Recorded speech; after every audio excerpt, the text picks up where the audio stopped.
PecosBill was born in Texas when he was just a baby. His parents decided to move west with Pecos and his 16 brothers and sisters. One day, while they were crossing a dry riverbed, the wagon gave a jerk and PecosBill fell out. No one noticed he was gone. A coyote found Pecos and raised him as his son.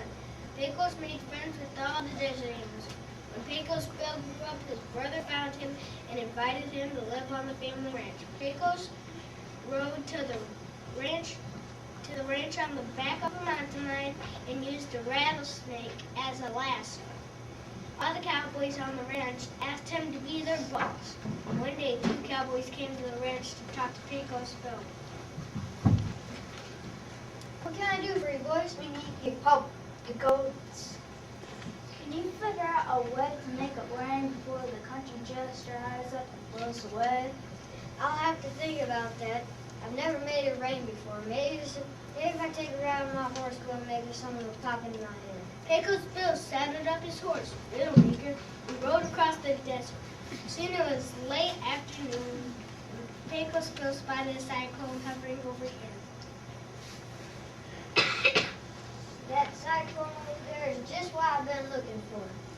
Come on, Widowmaker, let's tame that scoundrel. I bet there's some rain running around that lake. He threw his lasso around the cyclone and pulled it all the way back to Arizona. When he pulled the rope tight, all the rain inside the cyclone burst out.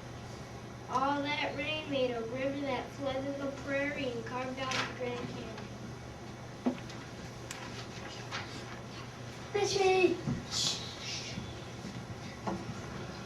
PecosBill, having survived a tremendous rainstorm in the desert, decided to dig the Rio Grande River to get to the Gulf of Mexico. One day, he spied a catfish as big as a whale, swimming by with a cowgirl on his back. Who's that riding on that catfish? That's super, NC, so fake. She sure enough is. I'm gonna marry that gal. Hey Sue, will you be my bride? I've heard you're a lady in these parts, Peso, but I recognize I don't know you enough to marry you. But I truly do love you. You're as pretty as the sunset. Maybe you love me because I can ride a fish. If you let me ride your horse, Widowmaker, I know that you love me. But no one can ride Widowmaker but me. She's too wild enough for anyone else. I won't let a horse stand between us. If you want me to marry you, I must ride Widowmaker. All right, but only after we're married. PecosBill thought he'd be able to talk to Slewfoot Sue out of riding Widowmaker. However, immediately after the wedding ceremony, Sue called out, All right, Peso, I'm ready to ride. Don't worry, if I can ride a wild catfish, I can ride anything. She blew a kiss to PecosBill and climbed onto Widowmaker's saddle.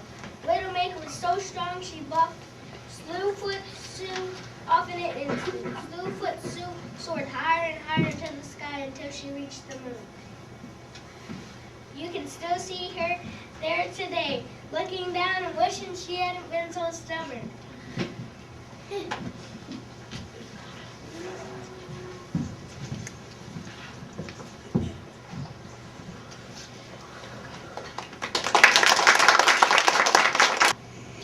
Known as Johnny Appleseed, was born in Leominster, Massachusetts in 1774. He lived on a farm surrounded by apple trees. He loved those trees and he also loved animals. He would never harm any creature. In fact, his neighbors would often bring sick or injured animals to nurse back to health. One day, just after Johnny had finished picking a sack of apples, a pioneer stopped by the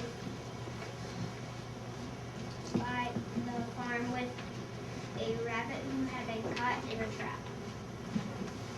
I heard you like to care for the little critters like this down there. Sure, I'll take a look at them if you hold this sack of apples.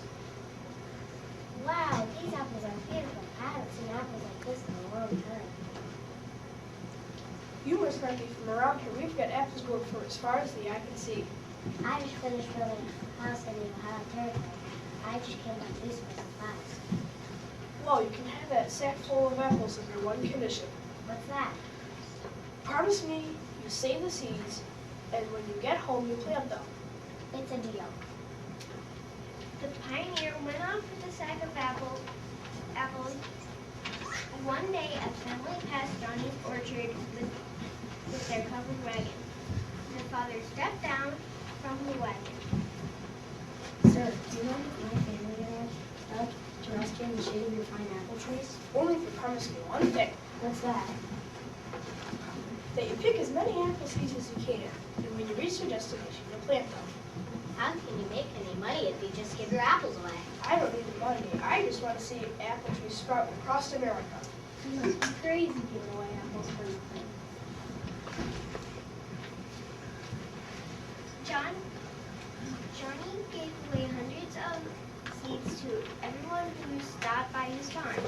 After one particular good crop of apples, he collected the seeds and decided he would travel west to plant apple orchards in every state he visited. He put on a gunny sack as a shirt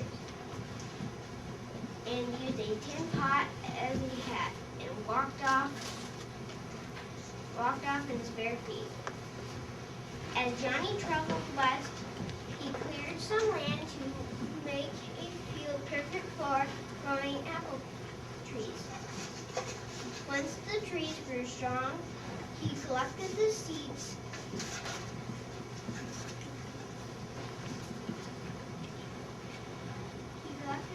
And began his way. Johnny made friends wherever he went. Even the Indians trusted him. One day, Johnny came upon a teepee.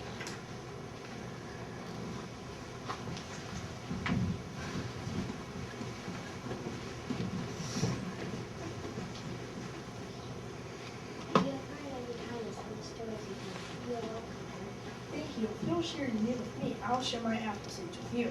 Good. That's a nice meal you will eat and talk about your apple trees when you guys can feed The next day, Johnny left the teepee and walked into the sunset. It was cold, so he decided to crawl into a cave for the night. Suddenly, he bumped smack into a bear. I'm sorry. I hope I didn't disturb your sleep. I will leave if you want me to, but it sure is cold outside.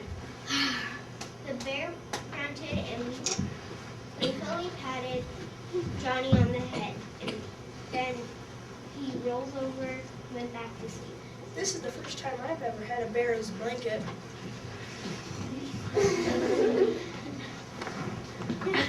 One day, 3 women wandered into Johnny's camp in the forest. We're looking for a pack of wolves. Have you seen any sight of them? Why are you after them? Have they really came to harm you? No, we're hunting them just for sport. I think it's terrible to shoot an animal just for sport. Why, you ain't no man. You're just a yellow-bellied chicken. I can whip you club your back behind my back. Anyone can fight. Let's have a real challenge. I bet I could chop down more trees than you and your men put together in an hour. It's a deal.